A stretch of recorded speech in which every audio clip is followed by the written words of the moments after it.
Siapa sangka, pemuda sederhana dari Makassar ini bisa menaklukkan hati seorang guru cantik di Jepang. Kisah mereka penuh air mata, perjuangan, dan cinta yang tulus. Jangan lupa subscribe channel ini, nyalakan loncengnya, karena kisah nyata seperti ini akan selalu menginspirasi kamu. Di sebuah sudut kecil di kota Makassar, hiduplah seorang pemuda sederhana bernama Rizal. Hidupnya jauh dari kata mewah. Setiap pagi, ia bangun sebelum matahari terbit, membantu ibunya yang berjualan kue keliling. Rumah mereka berdinding kayu, dengan atap seng yang berkarat di beberapa sudut. Namun, meski hidup pas-pasan, senyum tak pernah hilang dari wajah Rizal. Baginya, kebahagiaan tidak ditentukan oleh harta benda. Malam itu, setelah membantu ibunya menyiapkan adonan kue untuk esok hari, Rizal duduk di serambi rumah, memandang bintang-bintang di langit. Ia memejamkan mata, membayangkan masa depan yang lebih baik. Suatu hari nanti, saya ingin melihat ibu tidak perlu lagi berkeliling jualan di bawah panas matahari. Bisiknya pelan, hampir seperti berdoa. Ada getaran dalam suaranya, campuran antara harapan dan ketakutan, karena ia tahu, mengubah nasib bukan hal mudah. Tapi tekadnya telah bulat. Ia tidak ingin hidupnya hanya berkisar antara keringat, debu jalanan, dan rasa lapar yang harus ditahan. Setelah bertahun-tahun memendam keinginan itu dalam hati, kesempatan itu akhirnya datang. Sebuah agen tenaga kerja luar negeri membuka lowongan untuk bekerja di Jepang. Gajinya besar. "Rizal, kamu bisa bantu keluarga," ujar Pak Darman, tetangga sekaligus guru ngajinya dulu, yang memberinya brosur tentang program itu. Awalnya, Rizal ragu. Jepang terasa begitu jauh, asing, dan menakutkan. Ia bahkan tidak pernah sekalipun keluar dari Makassar, apalagi naik pesawat terbang. Namun, bayangan ibunya yang renta mendorongnya untuk mengambil risiko. Malam sebelum keberangkatan, Rizal duduk berdua dengan ibunya di ruang tamu mungil mereka. Ibu mengelus rambutnya perlahan, seperti saat Rizal kecil. "Nak, pergilah. Jangan pikirkan ibu. Yang penting kamu jaga diri baik-baik di sana," kata ibunya dengan suara serak menahan tangis. Rizal menggenggam tangan ibunya erat. "Saya janji, Bu. Saya akan sukses, dan kita akan hidup lebih baik," janjinya dengan mata berkaca-kaca. Di bandara, saat pesawat hendak lepas landas, Rizal menoleh ke jendela, memandangi langit Makassar untuk terakhir kali. Dalam hatinya, ia berjanji, Makassar akan selalu menjadi rumahnya, tak peduli sejauh apapun kakinya melangkah. Sesampainya di Jepang, Rizal langsung dihantam kenyataan pahit. Semua tampak begitu berbeda dari yang ia bayangkan. Jalan-jalan besar dengan lampu neon berkilauan terasa dingin dan asing. Bahasa yang terdengar di telinga seperti alunan cepat yang tak dapat ia mengerti. Cuaca dingin menusuk hingga ke tulang, membuat Rizal merindukan panasnya Makassar. Hari-hari pertama ia habiskan bekerja di sebuah pabrik pengolahan makanan. Setiap pagi, ia mengenakan seragam kerja berwarna abu-abu, membungkuk sopan kepada atasan, dan bekerja hingga tangan melepuh tanpa banyak mengerti instruksi yang diberikan. "Daijoubu?" tanya seorang mandor Jepang ketika melihat Rizal kelelahan. Rizal hanya mengangguk, meski sebenarnya ia tidak paham arti kata itu. Malam hari, di kamar kos kecil berisi 2 orang, ia sering menatap langit-langit, menahan air mata. Ada kalanya, ia ingin menyerah, membeli tiket pulang, dan kembali ke pelukan ibunya. Tapi tiap kali ingatan itu datang, Rizal memejamkan mata, mengingat wajah ibunya yang tabah. "Saya harus kuat demi ibu," gumamnya dalam keheningan malam. Suatu hari, saat jam istirahat, teman sekamarnya yang juga orang Indonesia, Andi, memberinya saran. "Kalau mau lama di Jepang, kau harus belajar bahasa, Rizal. Susah kalau terus-menerus nggak ngerti omongan orang," katanya sambil menyeruput teh hangat. Awalnya, Rizal merasa putus asa. Ia bahkan belum terbiasa dengan kata-kata dasar seperti "Ohayo" dan "Arigatou". Namun, semangat Rizal tak padam. Malam itu juga, ia mencari informasi tentang kelas malam untuk pekerja asing. Setelah menabung gaji sebulan, Ia mendaftar di sebuah sekolah bahasa kecil di pinggiran kota. Setiap malam, setelah kerja seharian, Rizal memaksakan diri datang ke kelas itu, meski tubuhnya nyaris roboh karena lelah. Ia duduk di bangku paling depan, dengan buku catatan lusuh dan pulpen yang tintanya hampir habis. Setiap huruf hiragana dan katakana terasa seperti teka-teki mustahil. Tapi Rizal terus mencoba. Berkeringat bukan hanya karena kerja fisik, tetapi juga karena memeras otaknya yang sudah penat. Saya harus bisa. Harus, bisiknya dalam hati. Setiap kali hampir menyerah. Dan di sanalah, di dalam kelas kecil beraroma kapur tulis itu, Rizal bertemu sosok yang kelak mengubah seluruh hidupnya, Haruka. Ia masuk ruangan dengan langkah ringan, mengenakan blus putih sederhana dan rok panjang yang berayun pelan. Rambut hitamnya diikat setengah, memperlihatkan wajahnya yang manis dan ramah. Minasan, konbanwa, watashi wa Haruka desu. Sapanya dengan suara yang lembut namun penuh semangat. Rizal terpaku. Seolah seluruh ruangan mendadak sunyi. Hanya tersisa suara Haruka yang mengalun seperti musik di telinga. Ia menunduk, pura-pura mencatat sesuatu di buku. Padahal sebenarnya jantungnya berdebar begitu keras seolah ingin melompat keluar dari dada.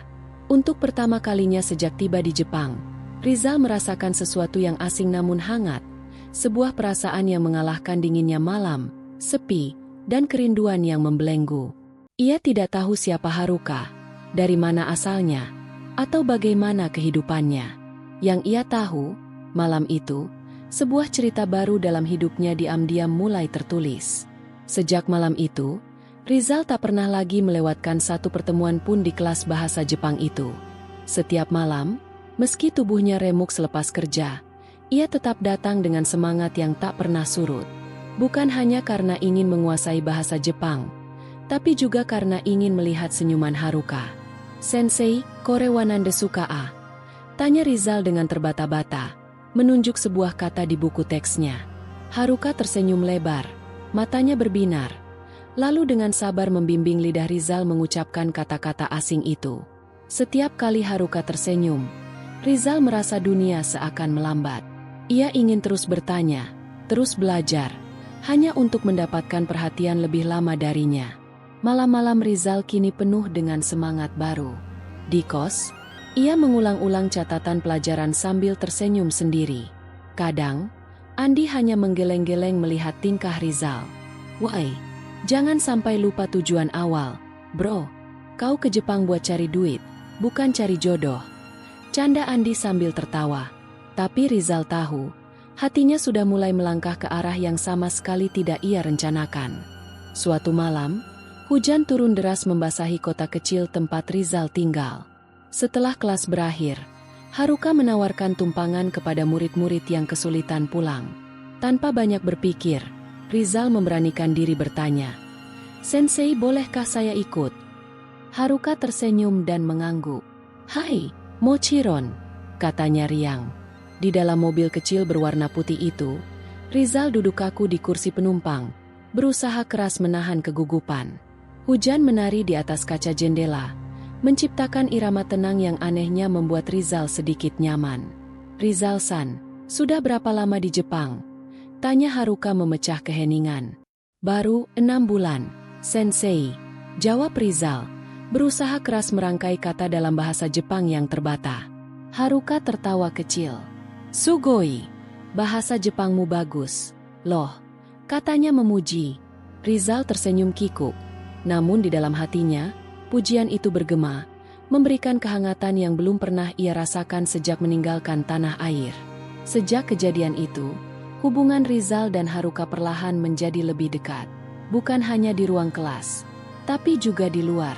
Kadang-kadang Haruka mengajak Rizal dan teman-teman sekelas untuk pergi piknik, mengunjungi festival lokal, atau sekadar makan ramen bersama setelah pelajaran selesai. "Ayo, Rizal-san, coba ini, rasanya enak," kata Haruka sambil menyodorkan takoyaki panas di sebuah festival musim panas. Rizal mengambilnya dengan tangan gemetar, lalu tanpa sengaja menggigitnya terlalu cepat. "Aduh panas," teriaknya refleks. Haruka tertawa lepas, dan untuk pertama kalinya, Rizal merasa dirinya benar-benar bagian dari tempat ini. Bukan sekadar tamu asing, tapi seseorang yang mulai diterima.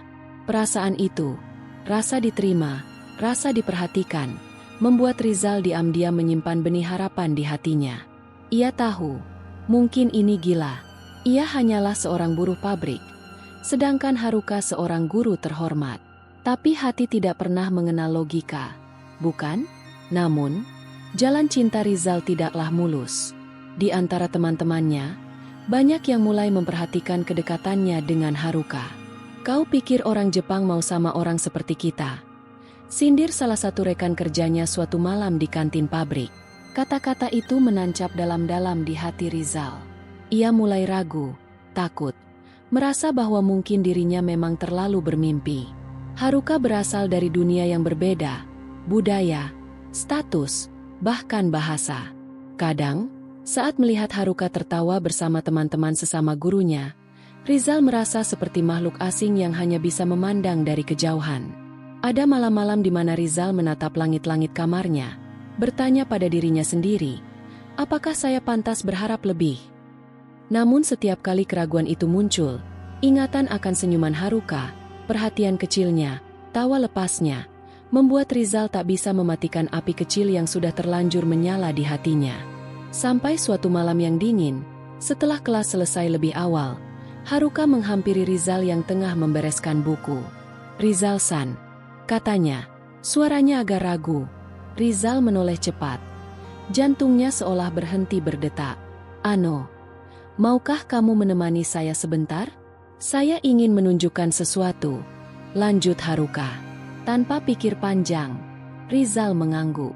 Mereka berjalan kaki menembus udara dingin ke sebuah taman kecil tak jauh dari sekolah. Di sana, di bawah pohon sakura yang daunnya hampir habis diterpa angin musim gugur, Haruka berhenti. Ia membuka tasnya, mengeluarkan sesuatu, sebuah scarf wool berwarna biru tua. "Untukmu," katanya sambil menyodorkannya. "Musim dingin akan datang. Kamu harus menjaga diri." Rizal terdiam. Matanya mulai memanas. Ia menerima scarf itu dengan tangan gemetar. Suaranya tercekat. "Terima kasih sensei," bisiknya. Tapi Haruka hanya tersenyum, lalu berkata lembut, "Mulai sekarang, panggil aku Haruka saja, ya." Malam itu, di bawah pohon sakura yang hampir gundul, Rizal tahu, hatinya telah menemukan rumah baru di negeri asing ini. Sejak malam itu, hubungan Rizal dan Haruka perlahan berubah.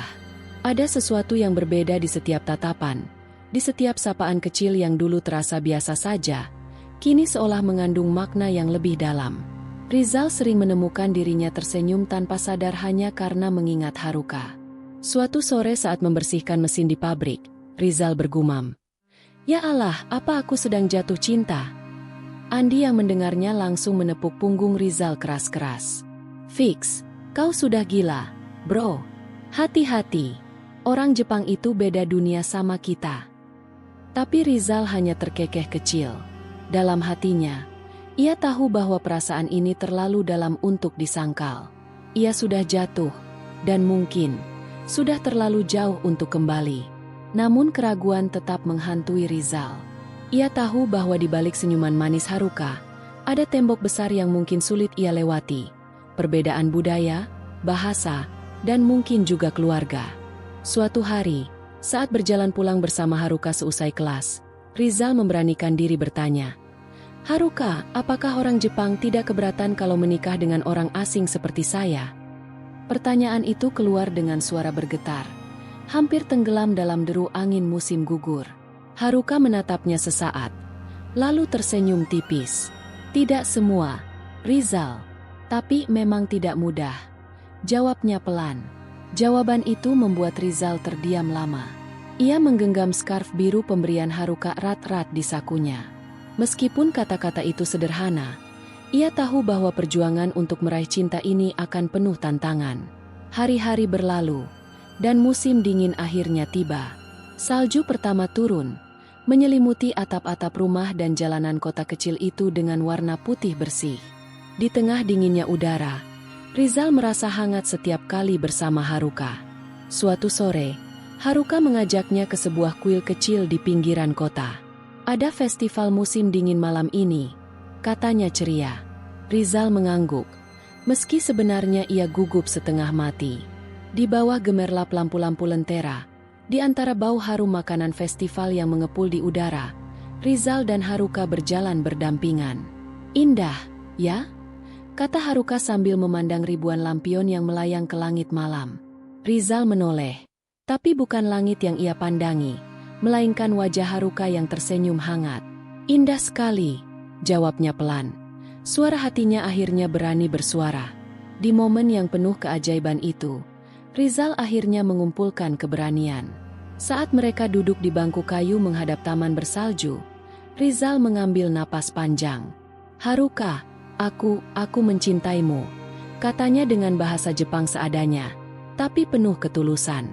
Haruka terkejut, menatap Rizal dengan mata membesar. Suasana menjadi hening, hanya suara salju yang jatuh perlahan menemani mereka. Rizal menundukkan kepala, takut melihat reaksi Haruka. Tapi kemudian, ia merasakan sentuhan hangat di tangannya. Ia mendongak, dan melihat Haruka tersenyum. Matanya berkaca-kaca. Watashi mo, Rizal, bisik Haruka lirih. Aku juga, Rizal. Kata-kata itu sederhana, namun cukup untuk membuat dunia Rizal terasa seolah berhenti berputar dalam keindahan abadi. Malam itu menjadi titik balik dalam hidup Rizal. Mereka bukan lagi hanya guru dan murid, atau teman dari dunia yang berbeda. Mereka adalah dua hati yang telah memilih untuk bertemu di tengah dunia yang luas ini. Namun, cinta bukan berarti perjalanan mereka akan mudah. Beberapa minggu kemudian, Haruka menceritakan bahwa orang tuanya ingin bertemu dengan Rizal. Mereka konservatif, mungkin mereka akan sulit menerima, kata Haruka dengan wajah cemas. Rizal mengangguk, berusaha menenangkan Haruka meski hatinya berdegup kencang. Aku siap, Haruka. Apapun yang terjadi, aku akan tetap berjuang, jawab Rizal mantap. Dalam hatinya, ia tahu bahwa cinta sejati bukan hanya tentang kebahagiaan, tapi juga tentang keberanian menghadapi segala badai bersama. Hari yang dinanti akhirnya tiba. Rizal berdiri kaku di depan rumah keluarga Haruka, mengenakan pakaian terbaik yang ia miliki, kemeja putih sederhana dan celana bahan hitam. Tangannya berkeringat, lututnya terasa lemas. Haruka menggenggam tangannya erat-erat sebelum mereka masuk. Jangan takut, bisik Haruka lembut. Mereka disambut oleh kedua orang tua Haruka. Ayahnya, pria parubaya yang tampak serius, dan ibunya yang berwajah ramah namun tetap menjaga sikap. Makan malam berlangsung dalam keheningan canggung. Rizal berusaha menjawab setiap pertanyaan sebaik mungkin dengan bahasa Jepang yang terbatas. Dari mana asalmu? Tanya ayah Haruka kaku. Saya, dari Makassar, Indonesia. Jawab Rizal sopan sambil menunduk hormat. Ia tahu bahwa hari ini akan menentukan masa depannya bersama Haruka. Setelah makan malam, ayah Haruka mengajak Rizal berbicara empat mata di ruang tamu. Haruka duduk cemas di dapur bersama ibunya, berdoa dalam hati. Di ruang tamu, percakapan dimulai dengan hening. Lalu ayah Haruka membuka suara. Aku tidak mempermasalahkan dari mana kau berasal, Rizal-san. Tapi apakah kau bisa membahagiakan anakku? Pertanyaan sederhana itu menghantam dada Rizal keras-keras. Ia menarik napas dalam-dalam, lalu menjawab tegas. Saya tidak kaya, saya juga bukan orang hebat. Tapi saya akan mencintai dan melindungi Haruka dengan seluruh jiwa saya, seumur hidup saya. Kata-kata itu keluar tanpa naskah, tanpa pura-pura. Hanya kebenaran murni dari hati seorang pria sederhana yang jatuh cinta. Ayah Haruka menatapnya lama. Begitu lama hingga Rizal merasa keringatnya membasahi seluruh punggung. Beberapa menit yang terasa seperti berjam-jam itu akhirnya pecah ketika ayah Haruka mengangguk pelan. Kalau begitu, aku menyerahkan Haruka padamu, katanya berat namun tulus. Rizal hampir tak percaya dengan apa yang ia dengar. Haruka, yang menguping di balik pintu, langsung berlari menghampiri mereka dengan mata berkaca-kaca. Papa arigatou, serunya sambil memeluk ayahnya erat-erat. Rizal menahan air mata yang sudah menggenang di pelupuk matanya. Malam itu, Langit di atas rumah keluarga Haruka dipenuhi bintang-bintang yang seolah ikut merayakan persatuan dua hati dari dua dunia yang berbeda. Hari pernikahan sederhana itu diadakan di sebuah kuil kecil di tepi kota. Rizal mengenakan kimono pria tradisional Jepang, sementara Haruka tampil anggun dengan kimono putih berhias bunga sakura. Andi, sahabat Rizal, datang dari jauh sambil bercanda. "Bro, akhirnya kau jadi menantu Jepang." Suasana haru membungkus seluruh upacara. Saat Haruka berjalan menuju Rizal dengan langkah pelan, mata Rizal berkaca-kaca. Ia melihat bukan hanya wanita yang ia cintai berjalan ke arahnya, tetapi juga semua perjuangan, semua keraguan, dan semua ketulusan yang akhirnya menemukan jalannya. Saat Haruka berdiri di depannya, Rizal berbisik lirih, "Aku janji akan menjagamu selamanya." Haruka hanya tersenyum. Matanya pun basah oleh air mata kebahagiaan. Di bawah langit musim semi yang dipenuhi bunga sakura bermekaran, Rizal dan Haruka bersumpah untuk saling mencintai hingga ajal memisahkan. Tidak ada pesta mewah, tidak ada gemerlap harta, hanya cinta sederhana yang kuat mengalahkan semua perbedaan. Setelah upacara, Rizal dan Haruka berjalan bergandengan tangan di jalan kecil. Angin lembut meniupkan kelopak bunga ke udara, seperti memberkati langkah-langkah mereka. Rizal menoleh pada Haruka dan berkata pelan, "Terima kasih karena telah percaya padaku."